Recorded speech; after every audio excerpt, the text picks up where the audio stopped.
Сәлем достар, мен бұл видеода 2025 жылы Англияға барып қалай жұмыс жасап келгенім жайлы айтатын боламын.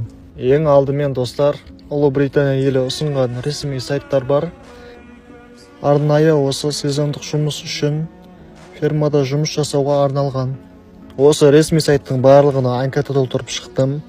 Солардың арасынан маған жауап берген сайт Агричар сайты. Ноябрь айында анкета толтырған болатынмын. Январь айында маған онлайн сұхбатқа шақырту келді. Онлайн сұхбаттан сәтті өттім, одан кейін мені офлайн сұхбатқа шақырды. Ол жерде қолдың жылдамдығын тексереді және көзбе-көз сұхбат жүргізеді. Нақты әрі сенімді жауап беру керек. Офлайн сұхбаттан да сәтті өттім, одан кейін маған жұмысқа шақырту келді және визаға тапсыруға кос нөмір жіберді. Осылайша визовый центрге жазылып, консулский сбор 198 мың теңге төледім. Маған 7 күнде шықты, жұмыс визасы 6 айға. Осылайша визам дайын болған соң туда обратно билет алып жолға шықтым.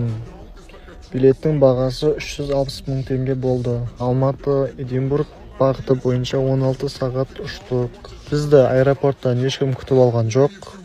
Біз өз бетімізше автобустарға отырып, фермамызға аман-есен жетіп алдық. Осылай ешқандай агентстволарға ақша бермей, өз күшіммен 6 ай жұмыс жасап қайттым.